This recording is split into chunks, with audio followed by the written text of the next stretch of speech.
Okay. Hello, Brian. Welcome to the Brand Architect podcast. How are you doing?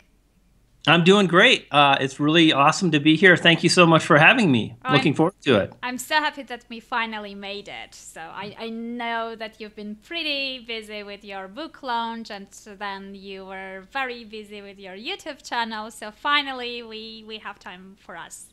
I'm really happy. So I'll tell you what I know about you, which is the Okay. unofficial version of my impressions from online, the way I see you. So I'll let you later on continue with your official version, but I see you as a fun guy who's doing some stuff with marketing and especially with videos. Very sort of, unique style of, having this unofficial fun sort of image of the person who loves poodles, who spreads pixie dust, and at the same time with this unofficial and fun way also shares knowledge and value and shares what he knows and helps people market themselves. So that's what I had like from a side look, Hmm. and what differentiates you from others, at least from what I've picked up. Now I'm letting the floor to you to sort of let us know who you really are and if my impressions were correct or not.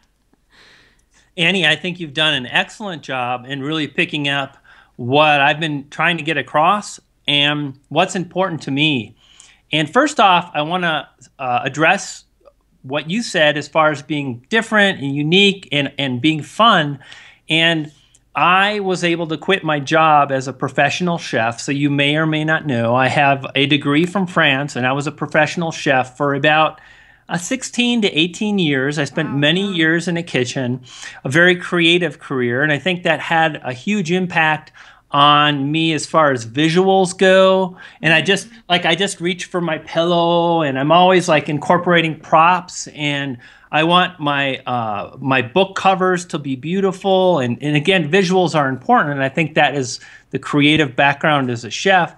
And I was able to quit that in 2003. And prior to quitting, I always had in my head since I was very young that it would be so exciting, it would be so adventurous to be able to live my own life, to call the shots, to not have authority over me, to be independent, to have the freedom to decide how I want to live.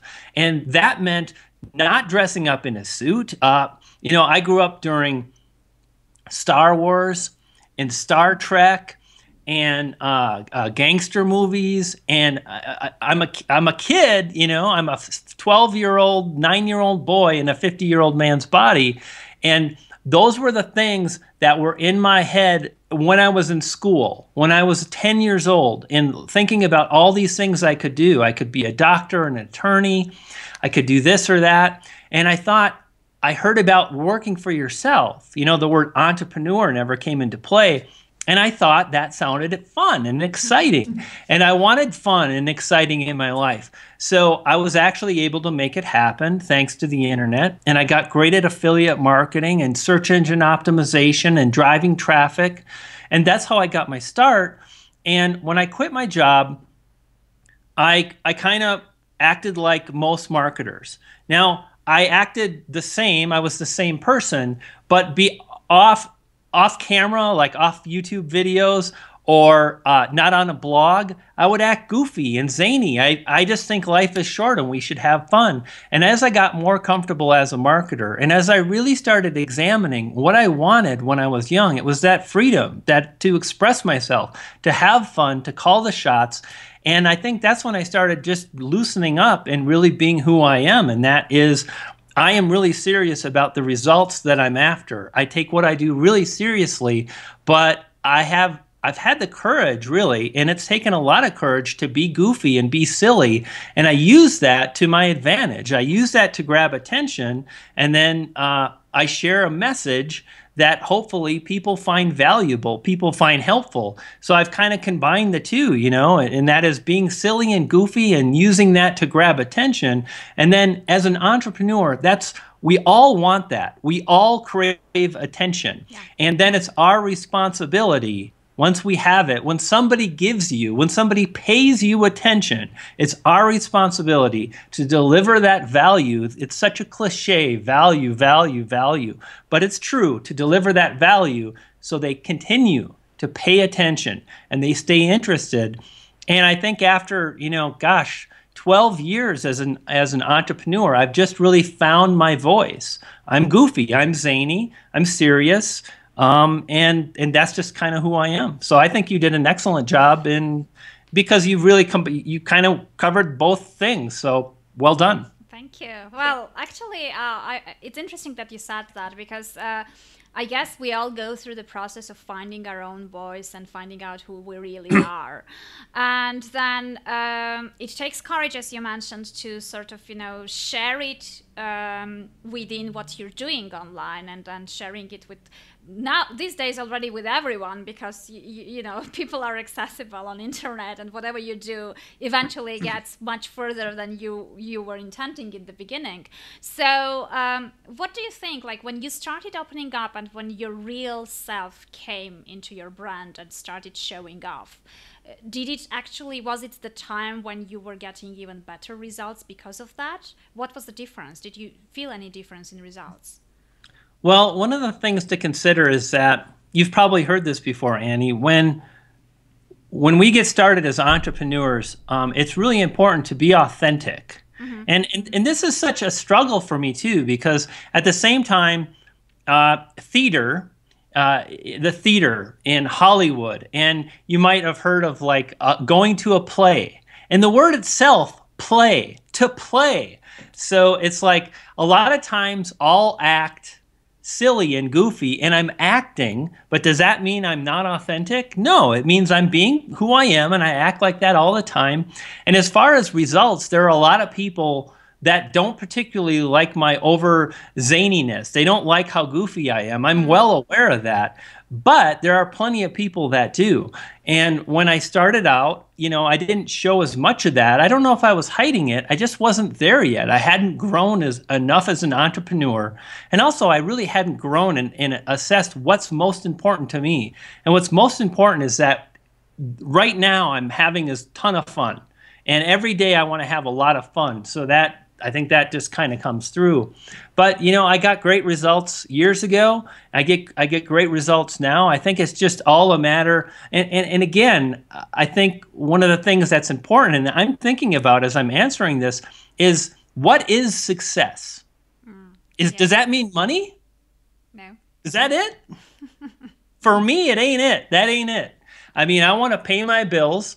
I want to achieve a certain amount of money. I want to have financial stability. But after that, to me, success is doing what you want to do, with whom you want to do it with, how you want to do it. And so for me, I have achieved a higher level of success because I get to create my digital marketing art and marketing, and that to me is success. So yeah, well, absolutely. It's really like it's much more than the money. It's this freedom in all its meanings, including the emotional freedom, where you feel comfortable doing what you want, with whom you want, and how you want it. So, absolutely. So when you got to this point, when you have this, I mean, I presume yourself as a personal brand. So for me, it's, the personal brand, your persona plays a very crucial and central role in that brand. And so how are you balancing that? Did you purposefully put your personality as a core thing of your brand that you are exposing? Or how do you balance between this professional and value and knowledgeable part of you with your personality of fun and goofy and all that stuff? Well, I think as I went through the years, I kind of figured it out. And in the beginning, in fact, I just literally, the last video that I released to my brand new YouTube channel, I talked about using props and having fun. And I use a lot of props and, again, visuals and whatnot. And I talked about growing comfortable in my own skin. And I showed one of the very first video clips I ever uploaded to YouTube. And it was filmed in 2007. And it kind of went like this. Well, first off, here's the camera lens, and I would be like this. Hi, it's Brian Johnson. Welcome to my affiliate programs. It's really great that you're here. And I was okay. It was fine, and people still listened because I had results. But just over time, I think the more content you put out, the more you publish, the more comfortable you become. It's just inevitable because it's repetition. And I'm thinking of a book, The Slight Edge. Have you ever heard of the book, The Slight Edge? Yeah, but I haven't read it. I think the author is Jeff Olson, maybe.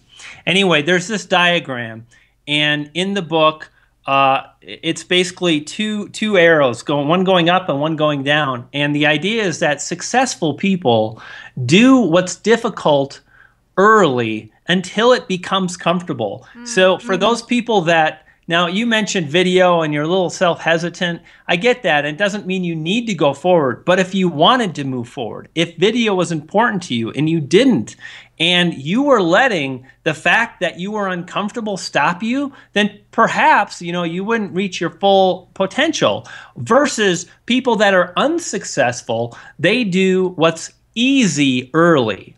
So a great example is, sometimes I get burnt out, and as an entrepreneur, I can relax. And it might be really fun to play a video game for 10 hours a day for a couple days. Just nonstop, totally obsessed video games.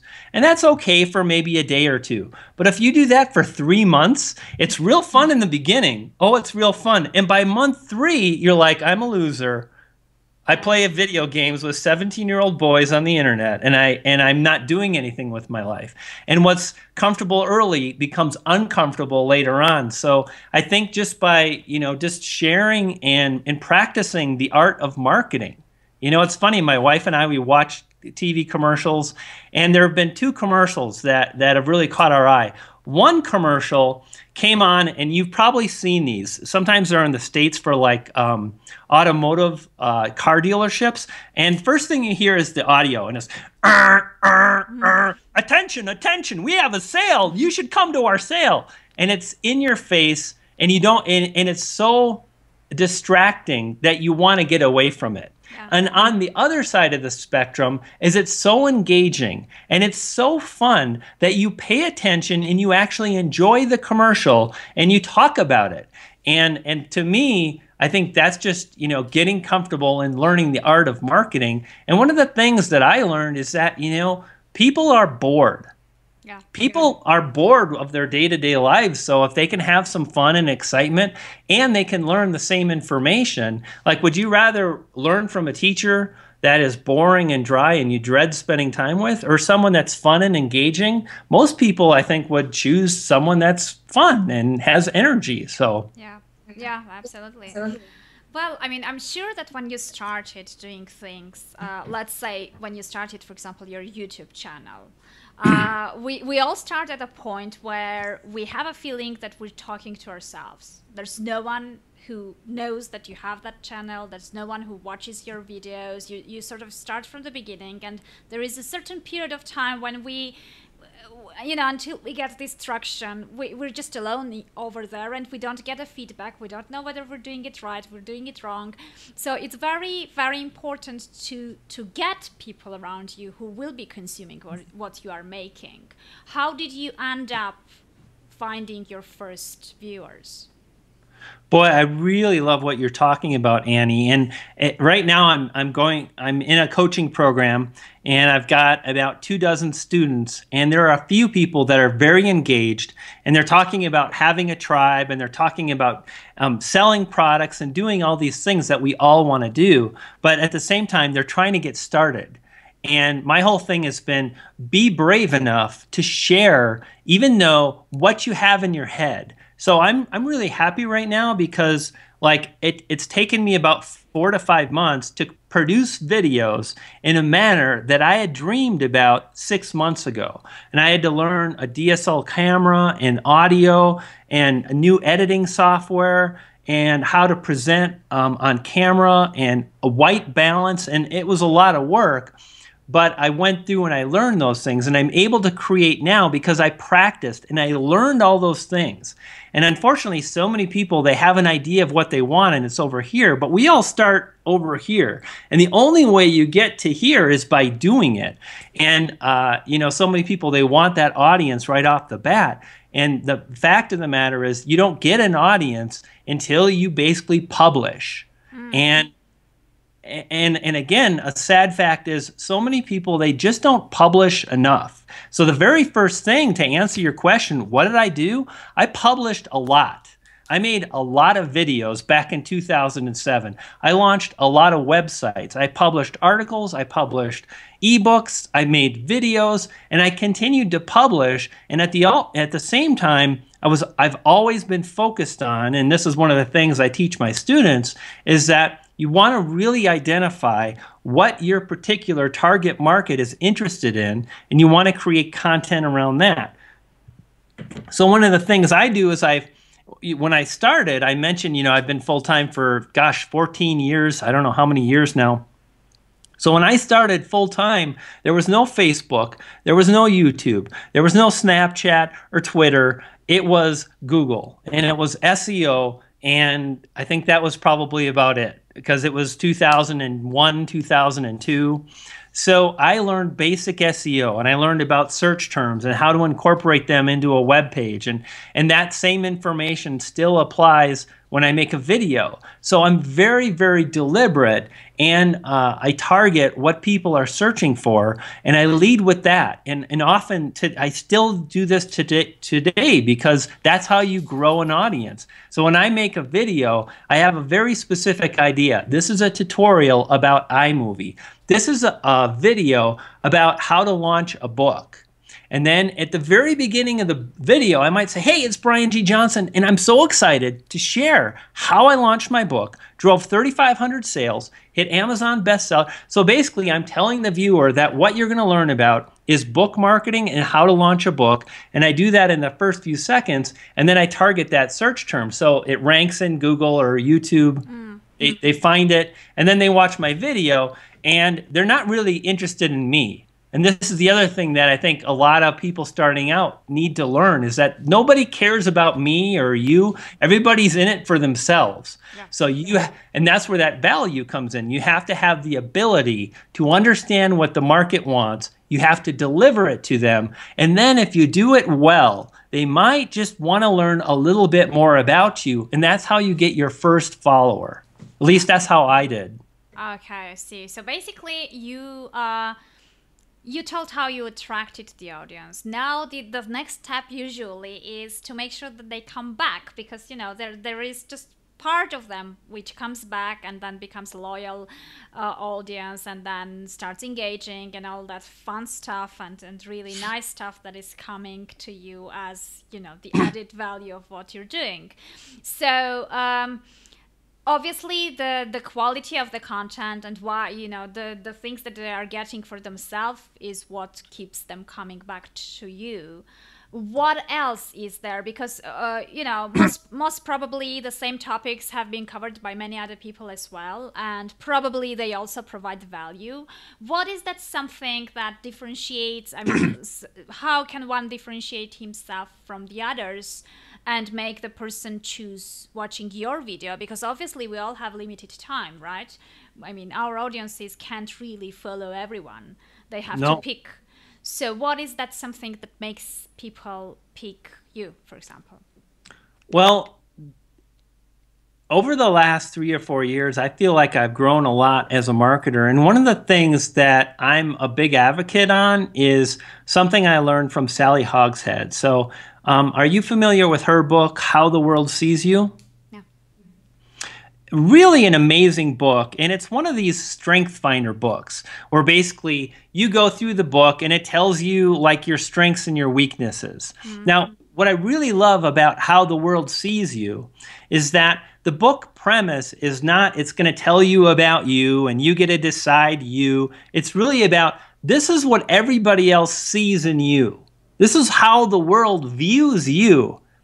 And if the world sees you in a certain manner, And obviously, we're talking about the positive things. Maybe you should incorporate that into your brand so you can leverage the power of better. Excuse me, I totally blew that. So you can leverage the power of different is better than better. And this is super powerful. And I was basically really going through Sally's book, How the World Sees You, in the summer of 2014, and it was about 6 months before my Trust Funnel book launch. So the book was done. I had books. I was promoting the book, and I was really learning about, how to create a personal brand that grabs attention and then holds on to it. And Sally's book is all about being fascinating and leveraging how the world sees you and leveraging the things that make you different. So one of the things that I think we start to learn as marketers is that it's all kind of the same. A lot of the things that you teach, it could be Joel Comm on your show, and he might talk about some of the same things I talk about, or maybe it's going to be Chris Brogan who was on your show. And there's a certain amount of baseline information that's out there that if you are good at what you do, you're going to learn, and then you're going to add your own subtleties to it. But the base information is the same. Like I saw Joel this morning speaking on stage, and he mentioned know, like, and trust. And that's been around for 100 years. Yeah. So by really identifying what makes you unique and by identifying what makes you different, because different is super powerful. And if you can create a brand that is different, well, then people are gonna remember you because you stand out. So that's one of the things that I do. That's one of the reasons why I'm zany and I'm fun, because I figure, I might turn off a percentage of the audience, but I'm not going to get them all anyway. And by just being who I am, by having fun, by being different, I can create something that's memorable. And then that is how you can create that following and then have them continue to be interested in what you have to say. And then the other part of that equation is I don't want to downplay the importance of value. One of the things I find really interesting is right now I launched the new YouTube channel that you talked about. And we should talk about congruency and consistency because it's powerful, and that might be a cool topic for this. But I launched this new YouTube channel, and in the last 3 or 4 days, James Schmanko invited me on his podcast, and I've had a ton of people sharing, and there's been people saying, I'm learning stuff about YouTube that I've never known. I'm so grateful that you brought this information to my attention. So I think it's really important that we really dive in and create the best content. And the way you do that is you keep learning and you stay interested. And, when I got done with Trust Funnel, I started working on where I started thinking, what will be my next book? And after about 6 months, I thought I'm going to do a book about video because I've been a big advocate of video for a long time. And then I started to research, and I went into a cave. I started writing and researching and watching videos, and most of it I knew, but I added another 20% to my arsenal. And now I've packaged that up. And it's not the same information as the Brian G version. So it's good content, it's different, and I think that's how, I've made it work for me. Oh, interesting. Well, you mentioned about books several times. So I always ask this question because it's always interesting. I'm getting different answers every time. So people who are doing stuff online, who have reached the success of having a stable income, doing what they love, and already having a recognizable brand out there, end up deciding and writing a book, which is not the easiest thing to do. So why did you specifically decide to write and launch a book? Well, Annie, for me, the primary motivation, and I think this really fits in well with what I just talked about really striving to be good at your craft. And I think part of that is staying interested and exploring and doing something you haven't done before. So right now, what am I doing? Well, I've done a lot of videos, but I've never grown a channel to 100,000 subscribers or 25,000 subscribers in a year. So I'm trying to do that. And when I got to the point of writing Trust Funnel, I had gosh, I had made videos, I had sold products, I had sold membership sites, I had made tons of money as an affiliate marketer, I had done SEO, self-publishing. It's like after a while you start running out of stuff. Like you have to go back and say, well, I've done video, but I've never grown 100,000 subscribers. So that's how I'm going to do it this time. And that's what I'm doing now. And I think it's because I've done all the other stuff, you know. And I thought, well, I've self-published, but I've never published a book with like a lot of content. And yeah, it's going to be hard, but that's okay. Because, you know, when it's all said and done, we only get one run. We only get one opportunity to leave a legacy. You know, earlier you mentioned the fact that what we publish is on the internet forever.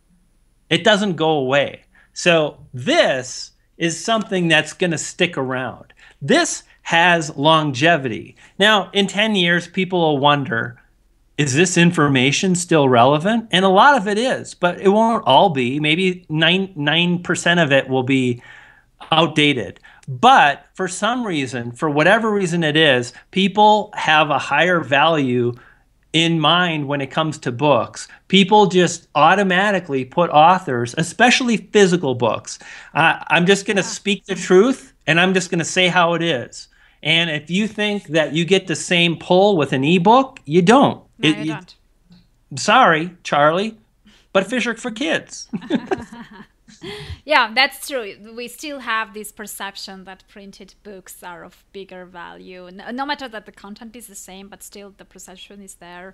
And on the events when you're handing your printed book out there, it's, you know, it creates a completely different effect and creates a lot of credibility, and you get this authority status immediately. So that's the thing. You know what's neat too, Annie, is this is the perfect marketing item. It's small. It's not too heavy. You can mail it to people. They can hold it in their hand. It's what they want because they think it's valuable. They share. People will share books. People won't share your last product, but they'll share your book. So this was, you know, another reason why I wanted to do it. Number one, to leave a legacy, to create something worth of value, and I thought it would be fun and a challenge. So that's why I did it. Yeah, well, I mean, I totally agree with you because just about 10 days ago, I was a speaker at New Media Europe, and my topic was book is the best business card. So it's completely in line with what you are saying. Oh, and it absolutely. works. It definitely works. Okay. So. Yeah, pretty exciting. It was really fun launching my book. It was the amount of exposure that I got was insane. Yeah. It's these days. It's so. I guess it's the best time to become an author because you don't have all those barriers. It's up to you, and you can do it yourself. And there's so many things that you can do right now with your books that it's just insane. So getting back to, I mean, very often when we are having personal brands, we end up also keeping the other balance, the balance between your professional business, your knowledge and all that stuff, and your personal life. Because somehow, at some point, your audience, once they get engaged, they become loyal, they start following you. It seems like they want to be a little bit engaged in your personal life as well, to certain limits, I guess. So how much is like, what's the importance of sharing that part of yourself with your audience?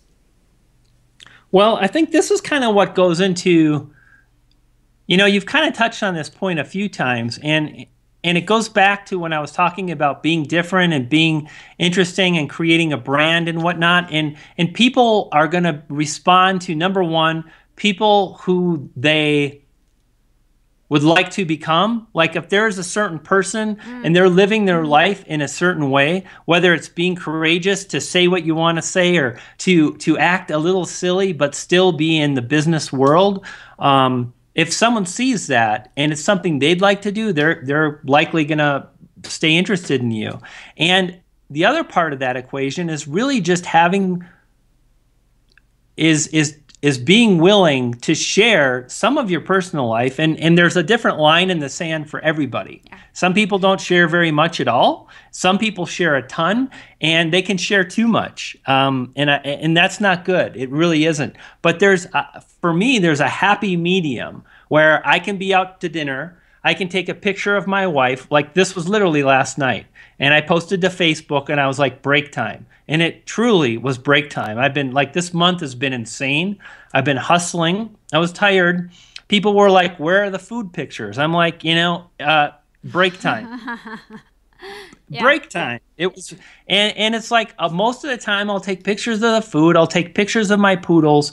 And these are the things that by incorporating elements of yourself, you can share your core values, who you are as a person. So you mentioned my poodles. Well, I kind of found it was interesting in that I have now 2 beautiful standard poodles. And when I started using poodles in my marketing, it was just Otis. It was me and Otis. And one day I kind of thought, I've got this beautiful standard poodle. I mean, he looks like he wouldn't win a dog show, but he could probably compete. He's a good-looking dog. And I thought, like, you should put that dog in your marketing because people love dogs, and that's just a reflection of who I am. So by sharing who you are, because at the end of the day, another thing to consider is that there are a lot of social media platforms. Yeah. Some of them are more tailored to business, LinkedIn. Some of them are more tailored to social, Facebook, and people don't always want to be hearing about your latest product. Yeah. That becomes advertising. And at the same time, if you want to be an influencer, you have to share a volume of information. You've got to put your videos out. You've got to put out maybe a podcast. Maybe you want to do a blog post, but you have to create content, and you've got to create it more often. So by sharing who you are, by just saying, hey, this is me, we're on vacation, or sometimes I'll say, I'm having a crappy day. They're not always glorious days. Sometimes I struggle because I'm a human. And I think by sharing that vulnerability, sharing bits of my life, my dogs, my love of food, just who I am, that draws people in. And I don't think there's any harm in that. And I think it can only really help a personal brand. Yeah. Yeah, and it's like, it drives me to the follow-up question, which is once you already have this audience and once you already have their attention and they sort of, relate to you and get connected, how do you keep them engaged and how do you build the relationship with them? Because it's an ongoing process and you sort of, I guess it's a two-way street and you do engage with them, right? Yeah, so to me, marketing is telling engaging stories that peep. Let me say that again. To me, marketing is having the ability to tell engaging stories that keep people listening. So by sharing what you had for dinner, you're really kind of telling part of a story. And that's the great thing about social media, is it's like an open loop, is that you can start to tell a story. And if you think of your marketing more as storytelling and telling an ongoing story, it becomes very, very powerful because we all want to know what happens next, especially if it's an exciting story. So like one of the things, to give you an example, when I was writing this book, I talked about writing the book. Now this is really powerful because number one, there's nothing for sale. It's not intimidating. I'm not trying to sell anything. I'm just telling a story about my desire to write a book. And this is something that a lot of people would like to do. A lot of people would like to be authors, but they haven't been authors. So by me beginning to tell the story, they can live vicariously through me. Mm-hmm. And then when the draft is done, I can update again. Hey, the first draft is done. And when I get cover concepts, I can say, hey, update. Which of these book covers do you like? And I basically told the story start to finish of launching my book. And by the time I got to the day it came out, I could have been the worst salesman in the world, and I still would have sold a ton of books because I had created a story that people wanted to tune into and listen to. And then by the time it was done, they all wanted to buy a book. So yeah. Yeah, I mean, it's definitely works. It always works with they sort of feel being part of the process, and they feel this partly ownership of the book, and they definitely want to check it out as a result. So yeah, and I mean the core thing is really practice telling stories.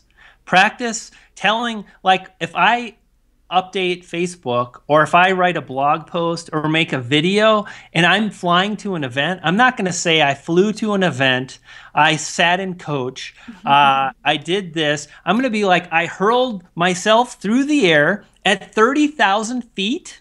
It was amazing. I was in this metal tube-like thing, and or maybe I get upgraded to first class. But basically, you know, what I do is I try to take my life and I try to tell about It's not even trying, because that sounds like I'm bending the truth. I'm not trying to tell an exciting story. I'm trying to live an exciting life.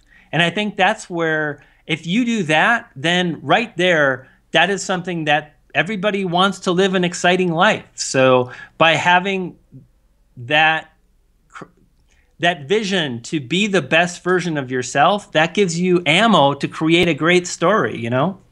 Okay, so what is next for you? I mean, you've done, as you said, you've done many things already. You wrote one book already, you published it, now you're writing the second one. And so what are you expecting in the future? Well, I mean, I don't know what the future holds. And I feel like it's my business, but it's none of my business. It's my business to apply myself, to strive to write the best book I can. Like literally, I was out hiking yesterday, pretty tired from work, and I just wanted to get outside. And I took a short 2-second video, and I was like, I'm going to write the best video marketing book that's been written in 10 years. And just like striving for that greatness, you know, and putting in my effort. And then whatever happens, happens. Like if nobody likes the book, well, I did my part. And what I found is that when I apply myself and I strive to be the best I can be, then things seem to fall into place. And the other thing I kind of wanted, I mentioned this quickly, is like having the congruency in your marketing and having consistency. So you came on the podcast today, and one of the things, you probably said the word video within a minute. And I think the reason you said that is I've probably been really congruent and consistent with talking about YouTube nonstop, and a lot of people are sick of it. But a lot of people are not sick of it. So I see so many people that they want to be the rock star.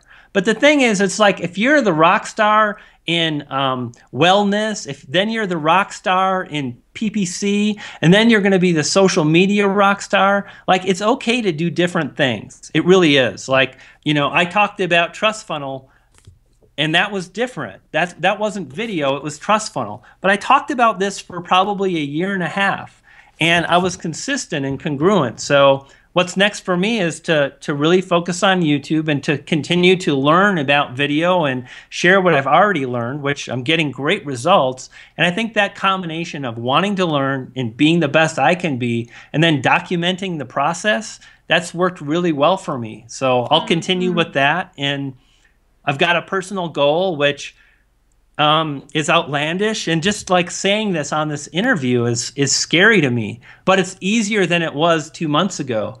And that's because my goal is to get 25,000 subscribers on YouTube in 1 year. Okay. And I started on March 1st. And after the first month, I probably had like 437.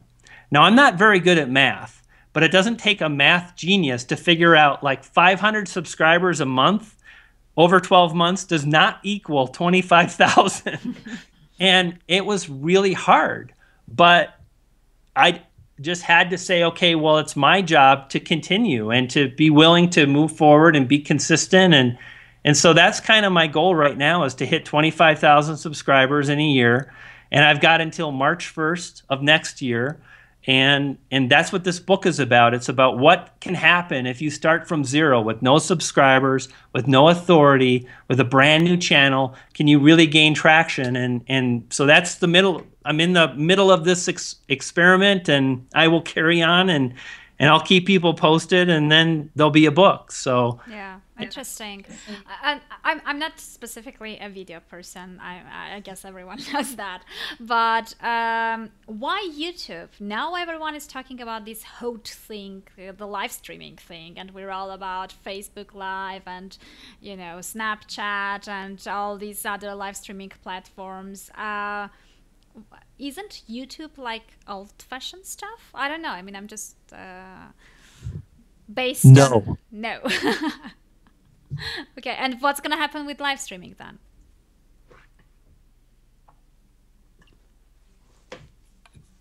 No. The answer is no. Okay, let's talk about this, because this is really important. And I think this perspective that I'm going to share needs to be told. Okay. And nobody's thinking about this. Everybody is full steam ahead. And let's talk about the live streaming opportunity right now. So what's the latest site that you mentioned? Facebook Live? Snapchat? Nope. How's? Is that it? Haza. Haza? Haza or Haza. Yeah, I don't know how to pronounce that. Yeah. Okay. And I think Blab was pretty big, right? It was, yeah. And now what's going on with Blab? Well, it's becoming an old story. It's an old story. Yeah. Okay. So what about this Haza? It's like Titanic that everyone is leaving. The Blab. Yeah. Yeah, okay, great. So everyone's leaving now. So what if you put all your eggs into Blab? What if you grew a huge following on Blab and then everyone decides to leave? Well, that's what happens now. Yes, there were many people who had, yeah. Then what? So you spend all your time, you build up a tribe, and then everybody leaves. Now, let's talk about content and discoverability score. Annie's like, what just happened to this guy? He lost his mind. So one of the things I'm writing about in my new book is that if you want to grow a tribe, one of the things to think about is, what is your discoverability score? And we all have a discoverability score, and it's based on what we've published. So this adds to my discoverability score. It's only one thing, and you have to go into a bookstore, but if you see it or if you hear about it, it skyrockets my discoverability score because it carries so much weight. If we look at Blab, okay, number one, when Blab was big, you could create a Blab, but Google never indexed any Blab pages. So if someone was trying to find information about weight loss, and let's say you were in the weight loss industry and you were all on Blab, well, Google would never index any of your Blabs about all the different content you created, keywords, and there's nothing there. And let's say you go to Haza or whatever, and let's say that fails too. So your discoverability score is next to nothing. Now, at the same time, you can go to Google and you see those damn YouTube videos popping up for years, and they're not going anywhere. So you can publish a video and it can land on Google, and that is important because Google is the biggest search engine on the planet. And the second biggest search engine is YouTube. And furthermore, you can go and search for something really, like, just for fun. Give me a competitive keyword phrase right now. Give me like a keyword phrase that might be kind of competitive. About what? Branding or something, or whatever you want. Personal branding. Let's try that. Personal branding. Okay, let's take a look. So, okay, this is a perfect freaking example. The number one result on YouTube for personal branding is a video that was published 5 years ago. Wow. Meaning that you have the opportunity to upload a video and it can be found, it can be discovered for years and years. So what if you created a video every day targeting different keyword phrases and those videos were found 2, 3, 4 years later? That would create a huge discoverability score. So that is why I think YouTube is a hell of a bet. Yeah, it's been around a while. So what? I think we need to stop and slow down and think about, if you want to be found, then it's up to us to look for a platform that makes sense. And the last thing I'll say about that is we all have a content superpower. And Annie, if you're not a video person, that's awesome. You're doing podcasts and your podcasts are wonderful. That's your content superpower. And it's our responsibility to figure out how we can create super content that supercharges our results so we can achieve the results we want. And, I hear this all the time. Hey, Brian, what's the best platform or what's the best? It's a dumb question. The best content is based on your strengths and abilities. And it's up to us to find a platform that makes sense. The thing about podcasts is that they can be found on iTunes. Yeah. And people listen to them. Like all the platforms are different. And it's really important to look at your own strengths and make a content marketing plan that will allow you to be discovered by those people in your target market. Okay, now I'm really happy I didn't ask that dumb question. Okay. That you didn't ask the dumb question? Yeah, which platform is best? Oh, yeah. Yeah. Well, it's just... So yeah, the main message is, I guess, just, see what is your superpower, what works best for you, and don't chase all the new shiny things that everyone is running after.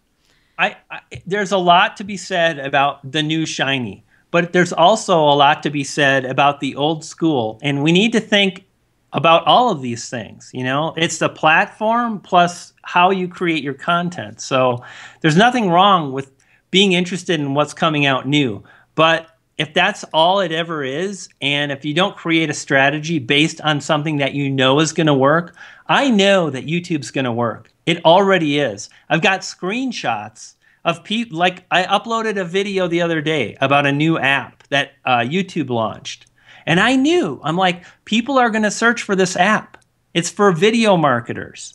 So I'm going to create a video about it. And sure enough, someone came in and said, I can't believe this isn't for Android. It looks so awesome. I would totally use this. And then I asked her, hey, just wondering, how did you find me? And she said, oh, I was searching YouTube for the app and I found your video. So that's my story and I'm sticking to it. Yeah, you have me totally convinced. For sure.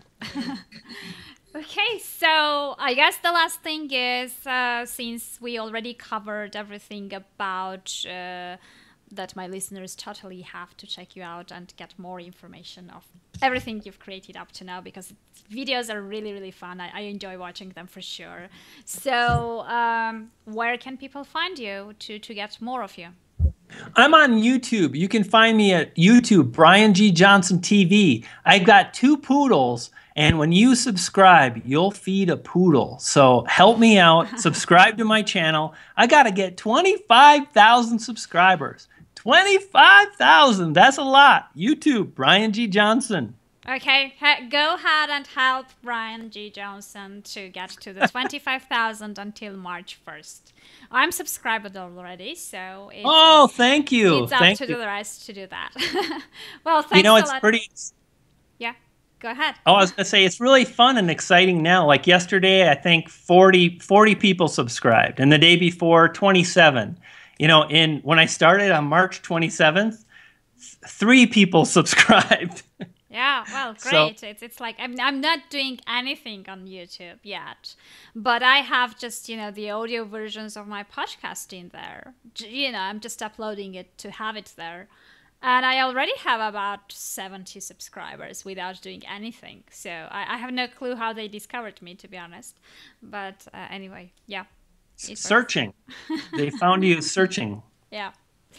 Okay, well, I guess that's it. Everyone goes to YouTube, subscribes to Brian G. Johnson TV, and thanks a lot for coming. I really enjoyed this interview. And Oh, thank you so much, Annie. we'll It be was in really a touch. pleasure. Yeah. It was really fun to spend time with you. Thank you for having me. Take care.